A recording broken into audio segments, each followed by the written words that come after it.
ಪ್ರಜಾಪ್ರಭುತ್ವದ ಪ್ರಮುಖ ಅಂಗವಾಗಿರುವ ಪತ್ರಕರ್ತರು ಸಮಾಜದಲ್ಲಿ ಜನರ ಸಮಸ್ಯೆಗಳಿಗೆ ಧ್ವನಿಯಾಗಿ ಕೆಲಸ ಮಾಡಿದಾಗ ಅದಕ್ಕೆ ಪೂರಕವಾಗಿ ಇಲಾಖೆಯಿಂದಲೂ ಕೆಲಸ ಮಾಡಲು ಸಾಧ್ಯವಾಗುತ್ತದೆ ಎಂದು ದಕ್ಷಿಣ ಕನ್ನಡ ಜಿಲ್ಲಾ ಪೊಲೀಸ್ ವರಿಷ್ಠಾಧಿಕಾರಿ ಋಷಿಕೇಶ್ ಸೋನಾವಣೆ ಅಭಿಪ್ರಾಯಪಟ್ಟಿದ್ದಾರೆ.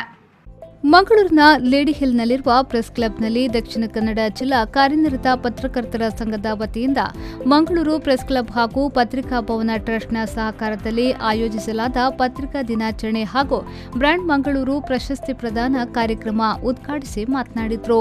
ಧನಾತ್ಮಕ ಪ್ರತಿಕ್ರಿಯೆಯ ಕಾರ್ಯವಿಧಾನ ಸಮಾಜದಲ್ಲಿ ಅಭಿವೃದ್ಧಿಯ ದಿಕ್ಕಿನಲ್ಲಿ ಅತಿ ಅಗತ್ಯವಾಗಿದ್ದು, ಪತ್ರಕರ್ತರು ಈ ನಿಟ್ಟಿನಲ್ಲಿ ಕಾರ್ಯನಿರ್ವಹಿಸಬೇಕೆಂದು ಅವರು ಹೇಳಿದರು. ಪತ್ರಿಕಾ ಮಾಧ್ಯಮ ಅಂದ್ರೆ ಏನು? ಈಗ we are living in a world. ಅದರಲ್ಲಿ ಬರೀ ಪ್ರಿಂಟ್ ಮಾಧ್ಯಮಗಳು ಅಲ್ಲ, ವೆಬ್ಸೈಟ್ಸ್ ಇದಾವೆ, ಸೋಷಿಯಲ್ ಮೀಡಿಯಾ ಇದೆ, ಮಾಹಿತಿ ಎಲ್ಲ ಕಡೆ ಇದೆ.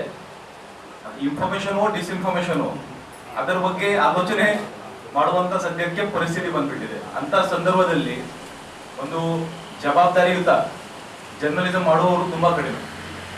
ಸೊ ಅದಕ್ಕೋಸ್ಕರ ಇವತ್ತಿನ ಏನು ಪ್ರಶಸ್ತಿ ನಾವು ಪ್ರದಾನ ಮಾಡಿದ್ದೀವಿ, ಸಂದೀಪ್ ಮಾಗಳೆ ಅವರಿಗೆ ನಾನು ಹೃತ್ಪೂರ್ವಕವಾಗಿ ಅಭಿನಂದನೆ ಸಲ್ಲಿಸ್ತೇನೆ.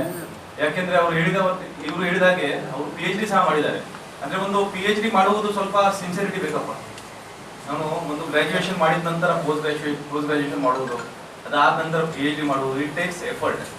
ಒಂದು ಸಿನ್ಸಿಯರ್ ವ್ಯಕ್ತಿಯನ್ನಾಗಿ ಅವರು ಈ PhD ಅಚೀವ್ ಮಾಡಿದ್ದಾರೆ. ಒಂದು ಪ್ರಶಸ್ತಿ ಇವತ್ತು. So I think he deserves the award also. ಮತ್ತೆ ಇನ್ನು ಮುಂದಕ್ಕೆ ಸಹ ಅವರು ಮಾಡ್ತಾರೆ ಕೆಲಸ, ಅದರಲ್ಲಿ ಅದೇ ರೀತಿಯಲ್ಲಿ ಅದನ್ನು ಮುಂದುವರಿಸಲಿ. ಅದಕ್ಕೋಸ್ಕರ ಅವರಿಗೆ ನಾನು ಆಲ್ ದ ಬೆಸ್ಟ್ ವಿಶಸ್ ಅನ್ನು ಅರ್ಪಿಸುತ್ತೇನೆ. ಈ ಸಂದರ್ಭ ಕನ್ನಡಪ್ರಭ ಪತ್ರಿಕೆಯ ಹಿರಿಯ ವರದಿಗಾರ ಡಾಕ್ಟರ್ ಸಂದೀಪ್ ವಾಗ್ಲೆ ಅವರಿಗೆ ಪ್ರಸಕ್ತ ಸಾಲಿನ ಬ್ರ್ಯಾಂಡ್ ಮಂಗಳೂರು ಪ್ರಶಸ್ತಿ ಪ್ರದಾನ ಮಾಡಲಾಯಿತು.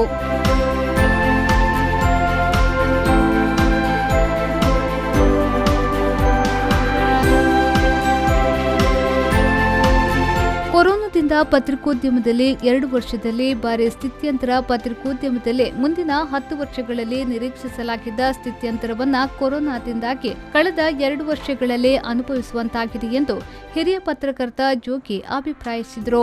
ಕಾರ್ಯಕ್ರಮದಲ್ಲಿ ನಾಳೆಯ ಪತ್ರಕರ್ತರು ಎಂಬ ವಿಷಯದಲ್ಲಿ ಮಾತನಾಡಿದ ಅವರು, ಕೋವಿಡ್ ಸಾಂಕ್ರಾಮಿಕದಿಂದಾಗಿ ಬಹಳಷ್ಟು ಪತ್ರಿಕೆಗಳ ಮುದ್ರಣ ನಿಂತು ಹೋಗಿ ಆನ್ಲೈನ್ ಪತ್ರಿಕೆಯಾಗಿ ಹೊಸ ಸ್ವರೂಪವನ್ನ ಪಡೆಯುತ್ತಿದೆ ಎಂದು ಹೇಳಿದರು. ಪತ್ರಿಕೋದ್ಯಮ ಇರುತ್ತೆ, ಬಟ್ ಇವತ್ತಿರುವಂತೆ ಇರುವುದಿಲ್ಲ. ಅದರ ಒಂದು ಸ್ಥಿತಿಗತಿಗಳು ಬದಲಾಗುತ್ತೆ.